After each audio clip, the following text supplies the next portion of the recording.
Hello students, welcome to my channel I tech education Irfan sir.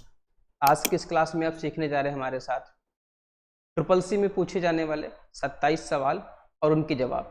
चलते हैं, शुरू करते हैं। पहला सवाल आपके सामने यहाँ पे स्टूडेंट्स दे रखा है।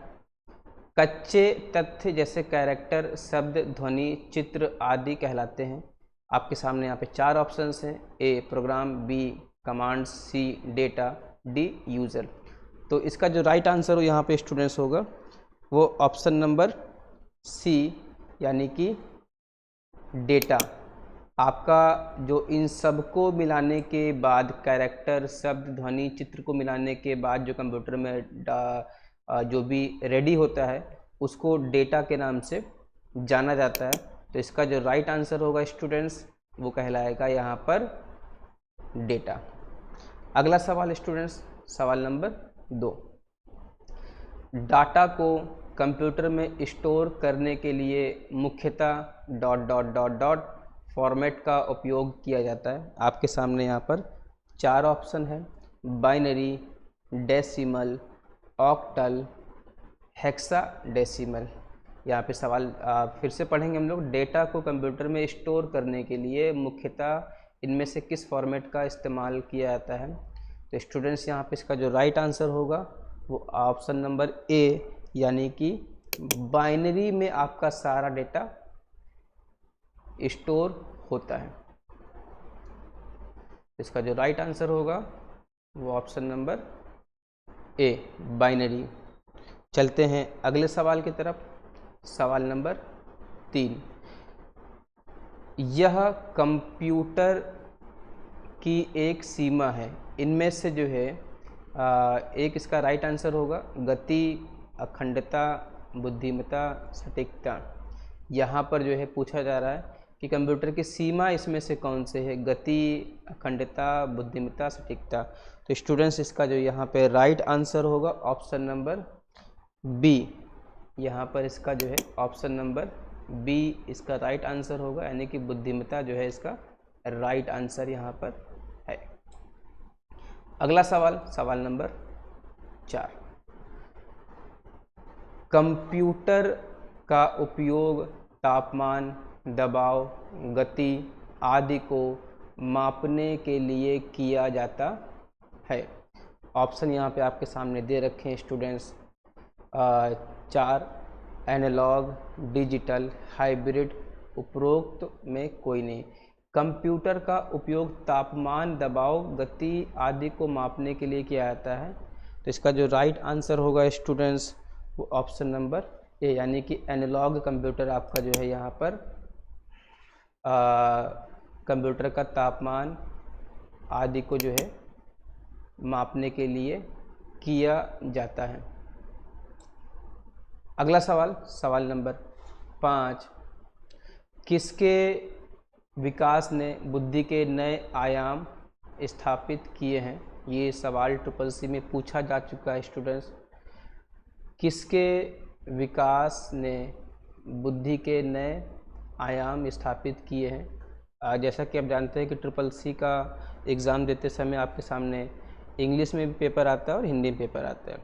तो आप जिसमें भी आप जो भाषा आपको बेहतर लगे उसमें आप अपना जो है विकल्प तय करके क्लिक कर सकते हैं। अब जैसे यहाँ पे सवाल हिंदी में है तो ऑप्शन भी हिंदी में दे रखे हैं। किसके विकास ने बुद्धि के नए आयाम स्थापित किए हैं। तो इसका जो राइट आंसर होगा स्टूडेंट्स यहाँ पर ऑप्शन नंबर डी, यानी कि इंटरनेट, वेब प्रौद्योगिकी, मोबाइल, यानी कि इन सब का जो है विकास हुआ है। यानी कि इसका जो राइट आंसर होगा यहाँ पे उपरोक्त सभी। अगला सवाल स्टूडेंट्स यहाँ पर, यह पर्सनल कंप्यूटर का आवश्यक भाग नहीं है। यानी कि इनमें से ऐसा कौन सा ऑप्शन है जो पर्सनल कंप्यूटर का आवश्यक भाग नहीं है। आपके सामने यहाँ पर 4 ऑप्शंस दे रखे हैं। Motherboard, option number B RAM ROM, option number C optical disk, option number D hard disc.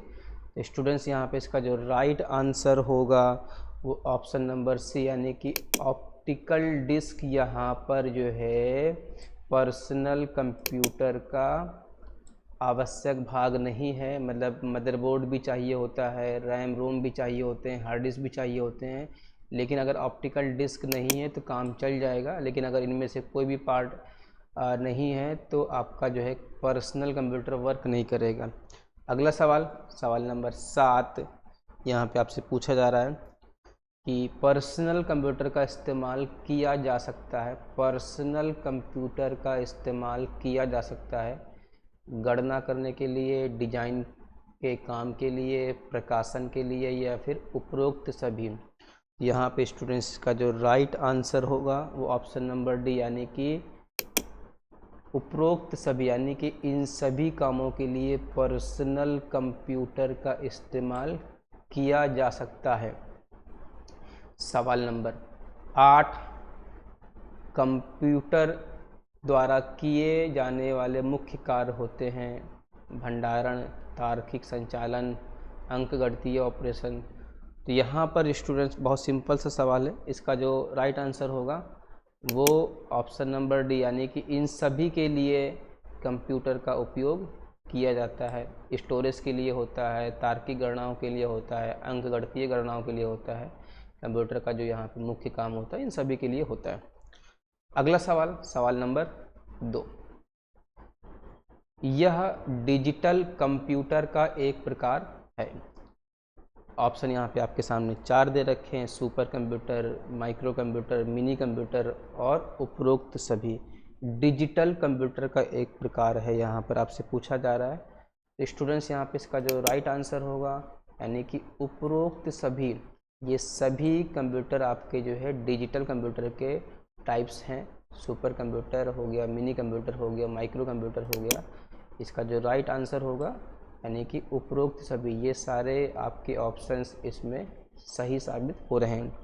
अगला सवाल स्टूडेंट्स, सवाल नंबर यहाँ पर 10, निम्न में से कौन माइक्रो कंप्यूटर का उदाहरण है? इनमें से कौन सा माइक्रो कंप्यूटर का उदाहरण है स्टूडेंट्स?